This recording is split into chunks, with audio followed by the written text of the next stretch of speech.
नमस्कार दोस्तों, मैं सीमा सिलावट आप सभी का बहुत बहुत स्वागत करती हूं मेरी इस वीडियो में। दोस्तों, आज की इस वीडियो का टॉपिक है ग्रहों का परिवार से रिश्ता।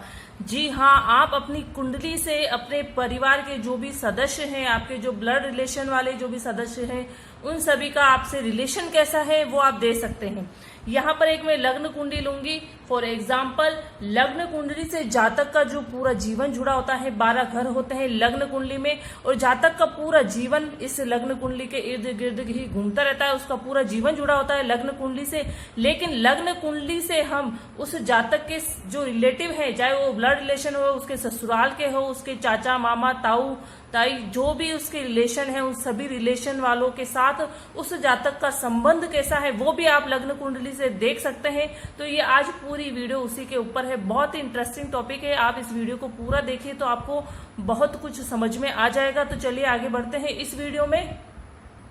देखिए, सबसे पहले मैं आपको बताऊंगी कि कौन कौन से जो ग्रह हैं वो किन किन रिश्तों के कारक ग्रह होते हैं, कारक तत्व होते हैं, क्योंकि उससे भी बहुत पता लग जाता है कि आपका उस ग्रह से कैसा कनेक्शन है और उस ग्रह के साथ में जो रिश्ता बना हुआ है उससे कैसा संबंध है। यहाँ पर देखिए, सूर्य है, सूर्य है पिता का कारक, चंद्र है माता का कारक। सूर्य देव से अगर जातक की कुंडली में अगर सूर्य देव की स्थिति अच्छी है, बहुत अच्छी स्थिति में है, तो पिता से संबंध काफी अच्छा रहता है, पिता का सपोर्ट भी रहता है उस जातक को। चंद्र है, चंद्रमा के लिए माता का कारक कहा गया है। मंगल है, वो जो छोटे भाई बहन है और मित्र जो फ्रेंड सर्कल है उसका है। बुध है, छोटी बहन बुआ और मामा का। गुरु है, बड़े भाई और पति का कारक। शुक्र है, पति पत्नी का। शनिदेव है, नौकर या सेवक का। और राहु और केतु किसी भी रिलेशन से जुड़े हुए नहीं है, क्योंकि ये राक्षसी ग्रह है, इनकी स्वयं की कोई राशि भी नहीं है, इसीलिए किसी भी रिलेशन से इनका संबंध नहीं है, किसी भी रिलेशन का कारक तत्व इनको नहीं कहा गया है। तो सबसे पहले मैं आपको लग्न कुंडली से समझाऊंगी। यहाँ पर देखिए 12 हाउस होते हैं, 12 घर होते हैं, और 12 घर के हिसाब से मैं एक एक घर से आपको बताऊंगी कि एक एक घर से आप अपने परिवार के किस किस सदस्य से आपका कैसा रिलेशन है वो आप देख सकते हैं। फर्स्ट हाउस जो होता है ये है लग्न कुंडली का फर्स्ट हाउस। इससे हम स्वयं को देखते हैं, जातक का जो स्वयं का नेचर है वो कैसा है उससे देखा जाता है। तो फर्स्ट हाउस से कोई रिलेशन नहीं देखा जाता है, ये जातक का खुद का स्वयं का अपना खुद का घर होता है।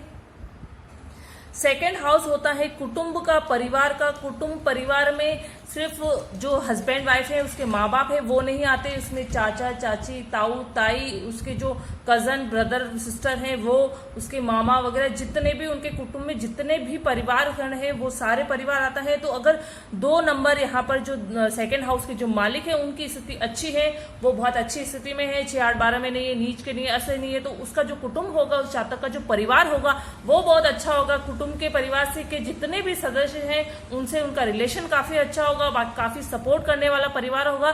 तो ऐसे परिवार की स्थिति, आपके परिवार की स्थिति कैसी है आपकी लग्न कुंडली में, वो हम सेकंड हाउस से देख सकते हैं।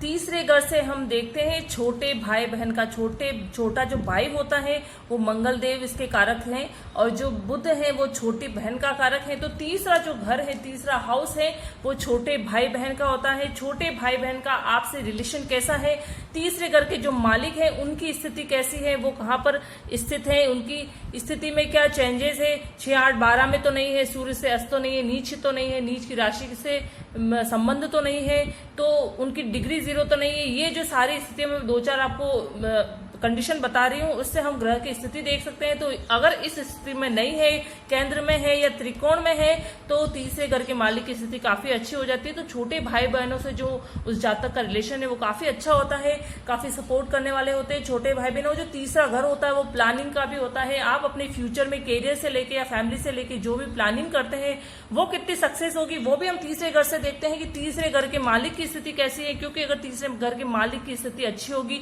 तो आपका आपके भाई बहनों से संबंध काफी अच्छा होगा। आपके जो भाई बहन है वो आपको सपोर्ट करने वाले होंगे, तो सपोर्ट करने वाले भाई बहन होंगे तभी आपकी प्लानिंग है, या चाहे वो कैरियर से लेके आपकी लाइफ में जो भी प्लानिंग है वो प्लानिंग आपकी सक्सेस हो पाएगी, क्योंकि आपको परिवार के, आपके भाई बहनों का पूरा सपोर्ट मिलेगा। चौथा जो हाउस है चंद्रदेव इसके जो कारक तत्व है माता के, और चौथा हाउस कुंडली में माता का माना जाता है। आपका आपकी माँ से कैसा रिलेशन है, माँ और बेटे का या माँ जो भी जातक की कुंडली है उससे रिलेशन कैसा है, माता का स्वभाव और माता का जो जीवन है, माता का जो स्वास्थ्य है, वो भी हम इस चौथे हाउस से देख सकते हैं। चौथे हाउस के जो मालिक की स्थिति है यहाँ पर 4 है, 4 नंबर कर्क राशि है, चंद्रदेव है। तो चंद्रदेव इस कुंडली में जहां पर स्थित होंगे उससे उसकी स्थिति पता चल जाएगी, और अगर उनकी स्थिति अच्छी है तो माता से रिलेशन अच्छा होगा, माता का जो स्वास्थ्य है वो भी अच्छा होगा। लग्न कुंडली से आप देख सकते हैं कि आपकी माँ के संबंध के साथ साथ में आपकी माँ का स्वभाव कैसा रहेगा और आपकी माँ का जो स्वास्थ्य है वो कैसा रहेगा। अगर 6, 8, 12 में इस घर के मालिक 6, 8, 12 में बैठ जाते हैं तो उनकी माता का जो स्वास्थ्य है वो गड़बड़ रहेगा। तो इससे हम माता का जो जीवन है, माता कैसी है, रिलेशन कैसा है, उसका स्वास्थ्य कैसा है, वो भी हम चौथे हाउस से देख सकते हैं।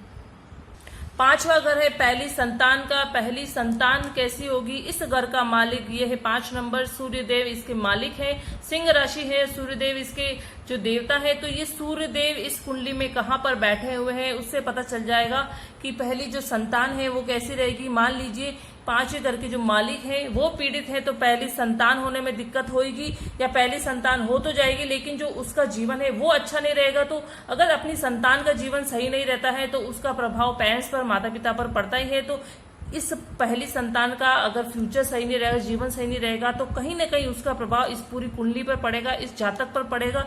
तो अगर इस घर में, इस घर का मालिक पीड़ित है या इस घर में कोई पापी ग्रह बैठा है या फिर शत्रु ग्रह बैठा है इसका, या फिर मारक ग्रह बैठा है, राहु केतु भी मारक होके बैठे हैं, तो भी पहली संतान होने में दिक्कत आएगी। पहली संतान को कहीं ना कहीं कष्ट जरूर होगा। अच्छी स्थिति में है तो पहली संतान से रिलेटेड कोई भी प्रॉब्लम नहीं आएगी। तो आपकी पहली संतान कैसी होगी, उसका जीवन कैसा होगा, वो भी आप 5वें घर से, अपने से 5वां घर पहली संतान का होता है, उससे आप देख सकते हैं। 5वां घर उसके बाद आता है 6ठा घर। 6ठा घर होता है सेवाओं का। तो जो डॉक्टर है वो सेवाएं देते हैं, तो जो कोई डॉक्टर बनना चाहता है तो उसके लिए भी 6ठा घर देखा जाता है। वैसे त्रिक भाव है, लेकिन त्रिक भाव में ऐसा नहीं है कि सारी नेगेटिव चीजें होती है, पॉजिटिव चीजें भी होती है। आप उसमें से अगर पॉजिटिव चीजें निकाल देते हैं तो त्रिक भाव का असर आपके ऊपर नहीं होगा। तो यहाँ पर 6ठा घर है डॉक्टर का, सेवाओं का, तो डॉक्टर अपनी सेवाएं देते ही है।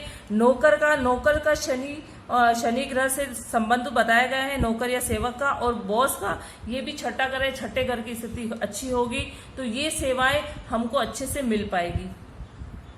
नेक्स्ट आता है 7th हाउस, 7वां घर। 7वां घर होता है लाइफ पार्टनर का, लीगल, कानूनी लाइफ पार्टनर, चाहे वो आपकी पत्नी हुई या आपका बिजनेस पार्टनर हुआ, लीगल होना चाहिए। लाइफ पार्टनर या बिजनेस पार्टनर का ये घर माना जाता है।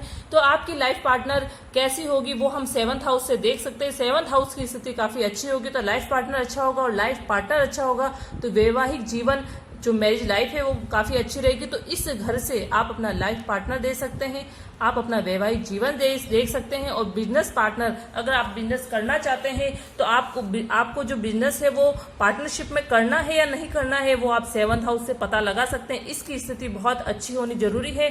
अगर ये इस घर का जो मालिक है वो पीड़ित नहीं है तो आप पार्टनरशिप में बिजनेस कर सकते हैं। और ये जो घर है वो 2nd संतान का भी है, पहली संतान का 5वां है, 7वां है दूसरी संतान का।